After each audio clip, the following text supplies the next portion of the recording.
ஆண்டவராய் இயேசு கிறிஸ்துனுடைய பரிசுத்தமான நாமத்துக்கு மகிமை உண்டாவதாக. இந்த நாளிலே கூட நாம் தியானிக்கும்படியாக சங்கீதம் 8ஆம் அதிகாரத்தை எல்லாரும் கரங்களிலே உங்களுடைய வேதாகமத்தை எடுத்துக்கொள்ளுங்க. சங்கீதம் 8ஆம் அதிகாரத்தை இன்றைக்கு நாம் தியானிக்க போகிறோம். பகைஞனையும் பழிகாரனையும் நீங்கள் அடக்கி போட வேண்டுமானால் என்ன செய்ய வேண்டும்? உங்களுக்கு முன்பாக சத்துருக்கள் மேல ஜெயம் உங்களுக்கு கிடைக்கணும்னா நீங்க என்ன செய்யணும் அப்படின்றதான் இந்த அதிகாரத்துல மிக முக்கியமாக நாம் பார்க்கின்றோம். 1வது வசனத்துல, எங்கள் ஆண்டவராகிய கர்த்தாவே, உம்முடைய நாமம் பூமி எங்கும் எவ்வளவு மேன்மை உள்ளதா இருக்கிறது. உம்முடைய மகத்துவத்தை வானங்களுக்கு மேலாக வைத்தீர். ஒன்று தெரிந்து கொள்ளுங்க, கர்த்தருடைய நாமம் மட்டும்தான் இந்த உலகத்துல விலையேற பெற்ற நாமம். கர்த்தருடைய நாமம் மட்டும்தான் விலையேற பெற்ற நாமம். முதல்ல அதை புரிந்து கொள்ளணும். வேத வசனம் சொல்லுது, கர்த்தரின் நாமம் பலத்த துருகம், நீதிமான் அதற்குள்ளே ஓடி சுகமாயிருப்பான் சொல்லப்பட்டிருக்கு. இன்னைக்கு சுகத்தை தேடி மக்கள் எங்கெங்கோ ஓடிக்கிட்டு இருக்கிறாங்க.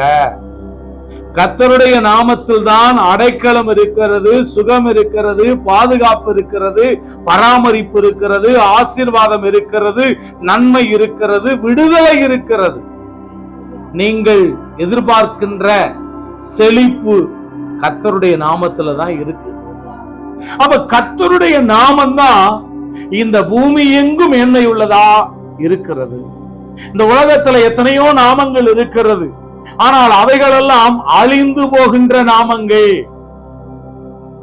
நீங்க வேதவசனத்துல பார்ப்பீங்கன்னா கொலோசையர், பிலிப்பியர்ல எல்லாம் ஆண்டவர் இயேசு கிறிஸ்துவை குறித்து பிதா எல்லாவற்றுக்கும் மேலான நாமத்தை அவருக்கு தந்தருளினார்.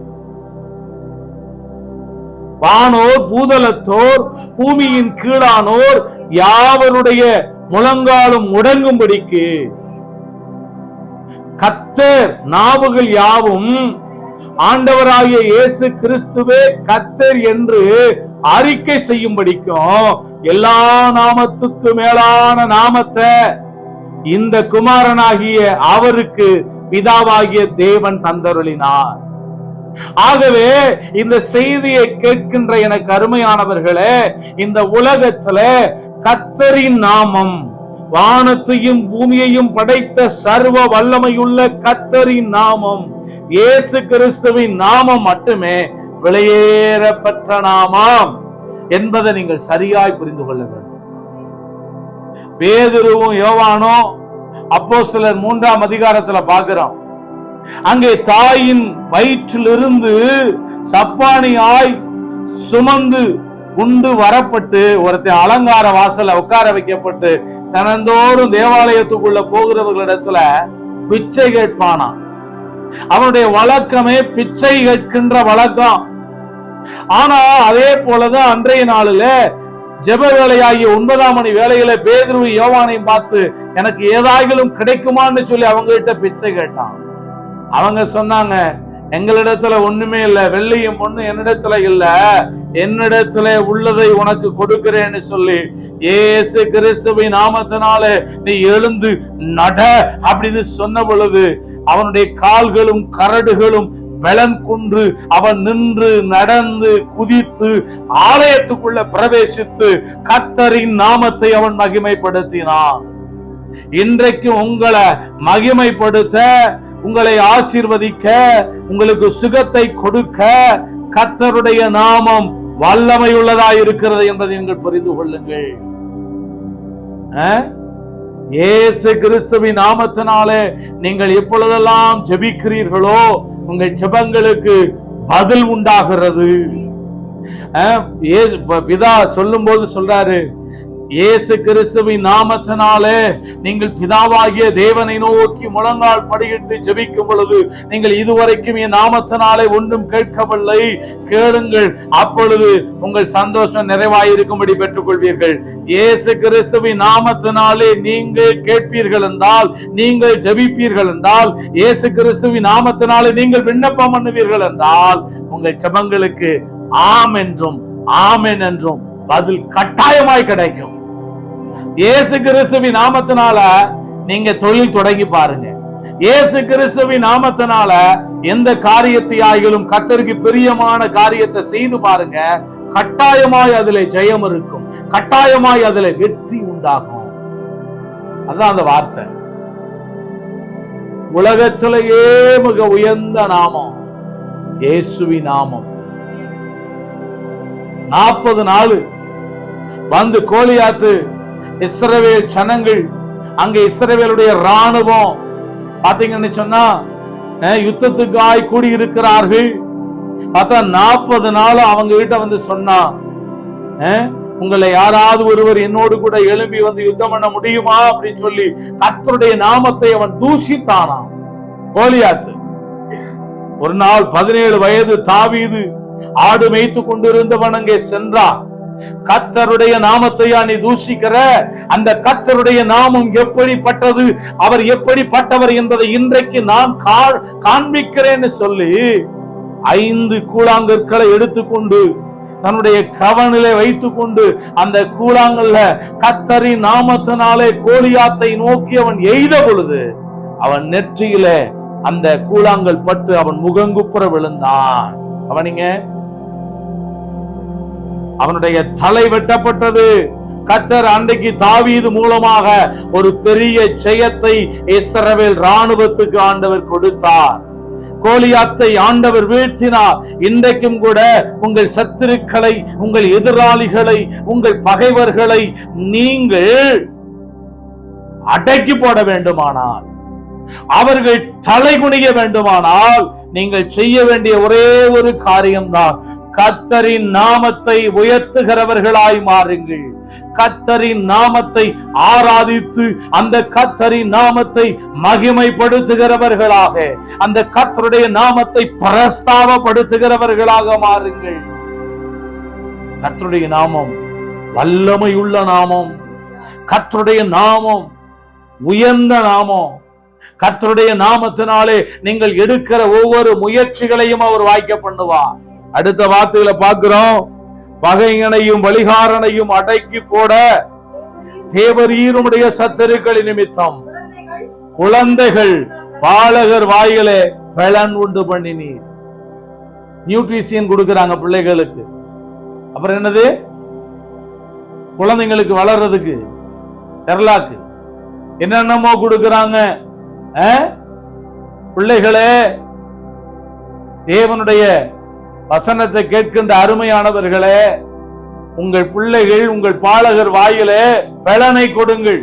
அந்த பலன் என்ன அப்படின்னா துதி. கர்த்தரை துதிக்கிற துதி உன் வாயில இருக்கும் என்றால் உன் வாழ்வு சிறந்ததாக இருக்கும். கர்த்தரை துதித்து பார்த்தீங்கன்னா ஏத சொல்லுது, என் நாமத்தை பிரஸ்தாபப்படுத்துகிற எந்த ஸ்தானத்திலும் நான் உன்னிடத்துல வந்து உன்னை ஆசீர்வதிப்பேன்னு வாக்கு கொடுத்திருக்கிறாரு. இன்னைக்கு உன் வாழ்க்கையில தேவையான ஆசீர்வாத நன்மை உனக்கு வரணும்னு சொன்னா உன் முழங்கால தேவ சமூகத்துல முடக்கி என்ன செய்ய, கர்த்தரை நோக்கி கூப்பிட்டு கர்த்தரின் நாமத்தை பிரஸ்தாபப்படுத்த ஆரம்பித்து விடு. கர்த்தரை கூடுமானவரை நீ நல்ல வாயில ஸ்தோத்திரம் பண்ணு, அவரை துதி செலுத்தி மகிமைப்படுத்து. பவுலையும் சீலாவையும் கையில கால்கள்ல விலங்கு போட்டு அவர்கள் செய்யல சிறைச்சாலையில இருட்டு அறையில வைத்து விட்டார்கள். அவங்களை விடுவிக்க முடியாது. காயம் ஏற்படும்படியாய் அவர்களை அடிச்சு உடம்பெல்லாம் காயம் அடித்து அங்கே பாத்தீங்கன்னா ஜெயில கட்டி, அவங்க எந்த பாவமும் செய்யல, எந்த தவறுகளும் செய்யல. ஆனா ஒன்னே ஒண்ணுதான், அவங்க வாயை யாராலையும் கட்ட முடியல. அவங்க வாயை யாராலும் கட்ட முடியல. பவுலும் சீலாவும் நடு ராத்திரியிலே எழுந்து ஒரு காரியத்தை செய்தார்கள். சேனைகளின் தேவனாகிய கர்த்தருடைய நாமத்தை அவர்கள் வாய்களை திறந்து அவர்கள் துதித்து பாடி அவரை மகிமைப்படுத்த ஆரம்பித்த பொழுது அவர்கள் கையிலே கால்களிலே இருந்த கட்டுகள் சங்கிலிகள் கலண்டு போயிற்று, அவைகளெல்லாம் அவிழ்ந்து போயிற்று, சிறைச்சாலையின் அஸ்திவாரங்கள் அசைந்தது. உங்க வாழ்க்கையில வராமல் தடைபட்டு இருக்கிற ஆசீர்வாதங்கள் நன்மைகள் வர வேண்டுமானால், அவைகளெல்லாம் அசைக்கப்பட வேண்டுமானால் நீ கர்த்தரை வாயை திறந்து துதிக்க ஆரம்பி. நீ கர்த்தரை துதிக்கிறவ வாயில பாடுகிற பாட்டு, நீ அதுதான் சாத்தானுக்கு வைக்கிற வேட்டு. கர்த்தரை வாயில துதி, சாத்தானவன் காலில மீதி. ஆறுங்க, தானியேலை கொண்டு போய் சிங்கத்தினுடைய கவியில தூக்கி போட்டாங்க. அங்கே தானியேல் சிங்கத்தினுடைய நடுவுல அவன் கர்த்தரை பாடி அவன் மகிமைப்படுத்தினான்.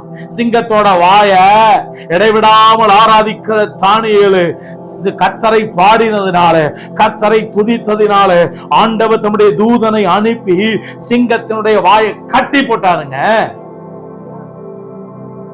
7 மடங்கு சூடாக்கப்பட்டதான அக்கினி சூளையில சாத்ராக், மேஷாக், ஆபேத்நேகோவை தூக்கி போட்ட பொழுது அந்த அக்கினியின் நடுவுல 4ஆம் ஆளின் சாயலாக தேவ புத்திரன் விடுவிக்கும்படியாய் கடந்து வந்தார். தலைமயிர் கருகள அவங்களை சுற்றி கட்டி இருந்ததான சால்வைகள் சேதம் அடையல.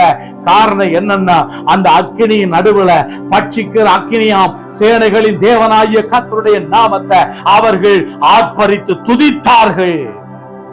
அதே போல உங்க வாயில கர்த்தரை தினந்தோறும் துதிப்பீங்கன்னா உங்க வாழ்க்கையில தேவனுடைய விடுதலையை நீங்கள் ருசிப்பீர்கள். பெரிய அலங்கம் எரிகோ கோட்டை ஏன் இடிந்து விழுந்தது? கர்த்தர் நல்லவர், அவர் கிருபை என்றும் உள்ளது அப்படின்னு சொன்ன பொழுது சத்துருக்கள் ஒருவருக்கு ஒருவர் விரோதமாய் எழும்பி அவங்களையே வெட்டி சாகும்படியா செஞ்சாரு. வாயில கர்த்தர் நல்லவர், அவர் கிருபை என்றும் உள்ளதுன்னு சொல்லி படுக்கிறப்ப, உட்காரப்ப, எந்திரிக்கிறப்ப, ஜெபிக்கிறப்ப, வேலை செய்யறப்ப எல்லா சமயத்திலையும் நீ சொல்லிக் கொண்டே இருப்பன்னா கர்த்தருடைய பெரிய ஆசீர்வாதங்க உங்களுடைய வீடுகளை நிரப்புகிறத பார்ப்பீங்க. உங்க சத்துருக்கள் உங்களுக்கு முன்பாக தலை குனிந்து வெட்கப்பட்டு அவமானப்படுகிறதை நீங்க பார்ப்பீங்க. நெடுநாளாய் நடந்து கொண்டு இருக்கிற வழக்குகள் கர்த்தரை நீ துதிக்க துதிக்க முடிவுக்கு வருகிறத பார்ப்பீங்க.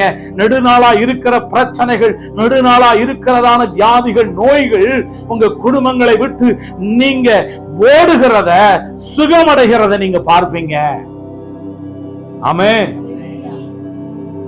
வெற்றி மேல வெற்றி, ஜெயத்துக்கு மேல ஜெயம் வரணும்னா நீ கர்த்தரை துதிக்கிறத நிறுத்தாத. பிள்ளைகள் பாலகர் வாயில துதி உண்டு பண்ணினா என்னன்னா, இயேசு கிறிஸ்து கழுதையில எருசலேமிலே கடைசி பயணம் அதுதான். பவனியா போகிறார். போகும் பொழுது என்ன செய்யறாங்க? பிள்ளைகள் எல்லாம் ஆர்ப்பரித்து என்ன செய்யறாங்க தெரியுங்களா? கர்த்தரின் நாமத்தினாலே வருகிறவர் ஸ்தோத்தரிக்கப்பட்டவர், தாவீதின் குமாரனுக்கு ஓசன்னா ஓசன்னான்னு சொல்லி சிறு பிள்ளைகள் எல்லாம் ஆர்ப்பரிக்கிறார்கள். அந்த ஆர்ப்பரிக்கிற சத்தத்தை கேட்ட உடனே சீசர்கள், பிரதான ஆசாரியர்கள், இயேசுவை ஃபாலோ பண்ணி போகிற எத்தனையோ மக்கள் இந்த பிள்ளைகளை அதட்டுங்க ஆண்டவரே, ஏன் இப்படி கூச்சலிடுறாங்க, ஏன் சத்தம் இடுகிறார்கள் சொன்னாங்க. ஆண்டவர் சொன்னாரு, கோபம் அடைஞ்சு ஆண்டவர் சொன்னாரு, இந்த பிள்ளைகள் கூப்பிடாவிட்டால் கல்லுகளே கூப்பிடும் சொன்னாரு. இந்த பிள்ளைகளை ஏன் அதட்டுறீங்க? இந்த பிள்ளைகள் கூப்பிடலனா கல்லுகள் கூப்பிடும் சொன்னாரு. அப்ப ஆண்டவர் இதுல இருந்து என்ன நமக்கு கற்றுக் கொடுக்கிறார் என்றால், நீ கர்த்தரை துதிக்கலனா அவர் படைத்த கல்லு கூட அவரை துதிக்கும். அதனாலதான் சங்கீதத்துல பார்க்கிறோம், பறவைகளே, மிருகங்களே, வாலிபர்களே, கன்னியரே, சூரியனே, சந்திரனே, நட்சத்திரங்களே, சமுத்திரமே எல்லாம் கர்த்தரை துதிப்பதாக சொல்லி, நாசியிலே சுவாசமுள்ள யாவும் கர்த்தரை துதிப்பதாக, சகல சிருஷ்டிகளும் கர்த்தரை துதிக்க வேண்டும். நீ கர்த்தரை துதிக்காம, வேத வசனம் சொல்லுது ரோமர்ல, அவர்கள் தேவனை அறிந்தும் அவரை தேவன் என்று மகிமைப்படுத்தாமலும் ஸ்தோத்தரியாமலும் இருந்து தங்கள் சிந்தனைகளினாலே வீணரானார்கள். உணர்வில்லாத அவர்களுடைய இருதயம் இருளடைந்தது. கர்த்தரை துதிக்கலனா இருதயம் இருளடைந்து போகும். அவரை தேவன் உமக்கு தெரியும். அவரை மகிமைப்படுத்த வாயை திறக்கலனா கர்த்தரை துதிச்சு பாருவோம். வாயை கர்த்தர் போஜனத்தால நிரப்புவாரு, நன்மையினால நிரப்புவாரையா. சிறு பிள்ளைகள் துதிக்கணும், பாலகர்கள் துதிக்கணும், வாலிபர்கள் துதிக்கணும், வயதானவர்கள் துதிக்கணும். குடும்பம் குடும்பமாய் கர்த்தரை துதிக்க வேண்டும். அதான் யோசுவா சொன்னாரு, நானும் என் வீட்டாருமோ என்றால் கர்த்தரையே சேவிப்போம். தாவீது சங்கீதம் பாடி எப்பவுமே தான் கையில் இருந்த கிண்ணறத்தை வைத்துக் கொண்டு அவன் எப்போதுமே ஆடு மேய்த்து கொண்டு இருக்கும் போதும் சரி, அவன் அரசனான பின்னாடியும் சரி, அவன் அந்த வாத்தியங்களை வாசித்துக் கொண்டே இருந்து கர்த்தரை மகிமைப்படுத்துவானா. அதுக்கப்புறமும் கூட தன்னுடைய ராஜாங்கத்துல கர்த்தரை பாடுகிறதுக்காக டீமா பாடகர்களை ஏற்படுத்தினாராம். அதே போல உங்க குடும்பங்கள்ல கர்த்தரை பாடுங்க, கர்த்தரை துதிங்க. அவர் எவ்வளவு நமக்கு நன்மை செய்கிறார் அதை நினைச்சு நினைச்சு கர்த்தரை துதிங்களே. பாருங்க, உமது விரல்களின் கிரியாய் உம்முடைய வானங்களையும் நீ ஸ்தாபித்த சந்திரனையும் நட்சத்திரங்களையும் பார்க்கும் போது மனுபுத்திரனை மனுஷனை நீ நினைக்கிறதற்கும் மனுஷகுமாரனை விசாரிக்க அவனுக்கு எம்மாத்திரம். பாருங்க, நம்மளை அவர் நினைச்சு பார்க்கிறதுக்கு எந்த தகுதியுமே கிடையாது. சூரியன் எவ்வளவு பெரியதாக, சந்திரன் எவ்வளவு பெரியதாக, சமுத்திரம் எவ்வளவு பெரியதாக, இந்த பூமி எவ்வளவு பெரியதா இருக்கு. அதை காட்டிலும் இத்துணூண்டா இருக்கிற மனுஷன் நம்ம 6 அறிவு கொண்ட மனுஷன் மண்ணான சரீரத்துல வாழ்ந்துகிட்டு இருக்கிறோம். நம்மள அவருக்கு எத்தனையோ விஷயங்கள்ல மனுஷன் மட்டும்தான் கீழ்ப்படிய மாட்டான். சூரியனை சொன்னாரு, இன்னைக்கு வரைக்கும் அது சரியான டைமுக்கு உதிக்குது, சரியான டைமுக்கு மறையுது. சந்திரனும் அதே மாதிரிதான், காலநிலைகளும் அதே மாதிரிதான். ஆனா மனுஷன் மட்டும்தான் கர்த்தருக்கு கீழ்ப்படிய மாட்டான். காலையிலும் இரவிலும் கர்த்தரை மகிமைப்படுத்து. மனுஷன் நம்மளை நினைக்கிறதுக்கே ஆண்டவரை துதிக்கணும். கர்த்தர் நம்மை நினைத்திருக்கிறார், அவர் ஆசீர்வதிப்பார். அவர் நினைச்சாதான் ஆசீர்வதிப்பாரு. அவர் நினைச்சாதான் நீ சாப்பிட முடியும், அவர் நினைச்சாதான் நீ உயர்ந்த வாழ்க்கையை அனுபவிக்க முடியும். ஆனா நம்ம அவரே இல்லாம வாழணும்னு நினைச்சா எப்படி வாழ முடியும் சொல்லுங்க? ஆண்டவரே, நீங்க இல்லாம நான் வாழ முடியாதையா. ஒவ்வொரு நாளும் நான் உங்க சமூகத்தை தேடித்தான் ஆவேன். தாவீது சொல்றாரு, கர்த்தரையும் அவர் வல்லமையும் நாடுங்கள், அவர் சமூகத்தை நித்தமும் தேடுங்கள்.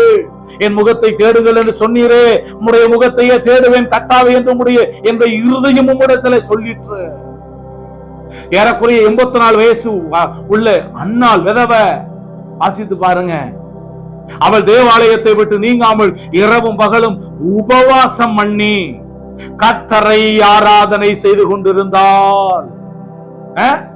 நமக்கு எத்தனை வயசு ஆச்சு? 84, 48 கூட ஆகல இல்ல, அதை திருப்பி போட்டா 48. ஆனா 84 வயசுங்க. எவ்வளவு பலவீனங்கள் இருந்திருக்கும்.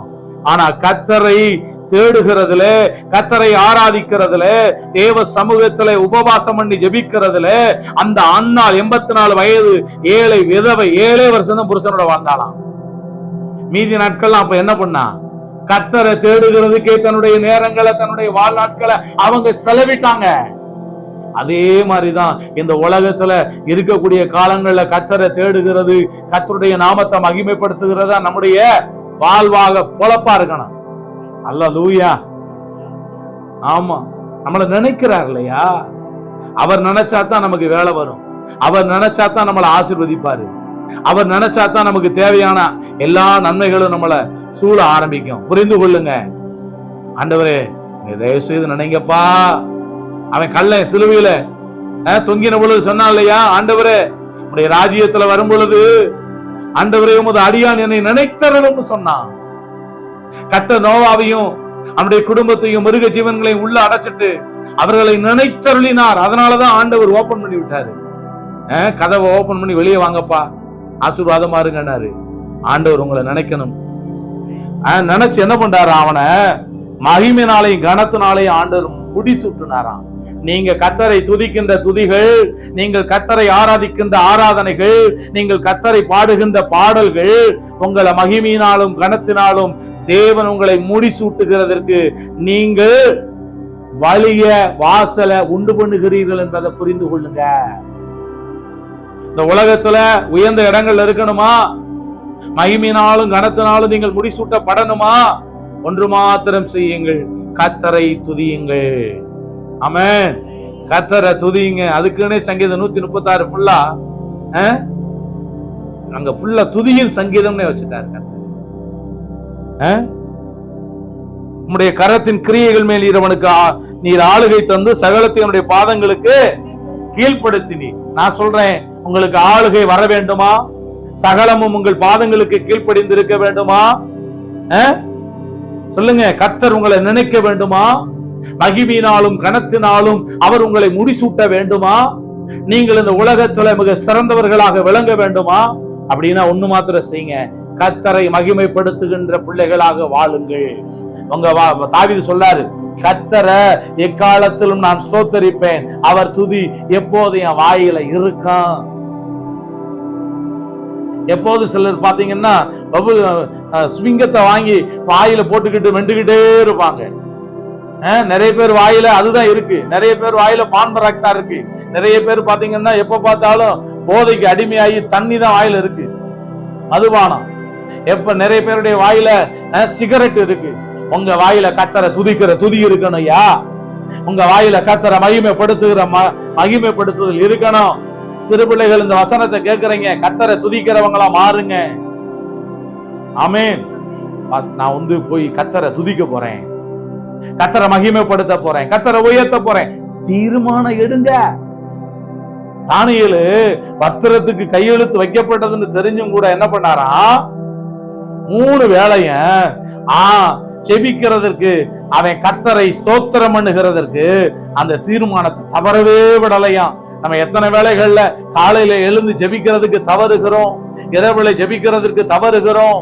கர்த்தரை ஒரு பாட்டு பாடி கர்த்தரை துதினா வாய் வலிச்சு போகுது, ஆனா சோறு திங்க வாய் வலிக்கல. பாருங்க, எல்லாவற்றையும் அவனுடைய பாதங்கள் படுத்தினீர். வசனம் கடைசி வசனத்துல பார்க்கிறோம், எங்கள் ஆண்டவராகிய கர்த்தாவே உடைய நாமம் பூமி எங்கும் எவ்வளவு மேன்மை உள்ளதா இருக்கிறது.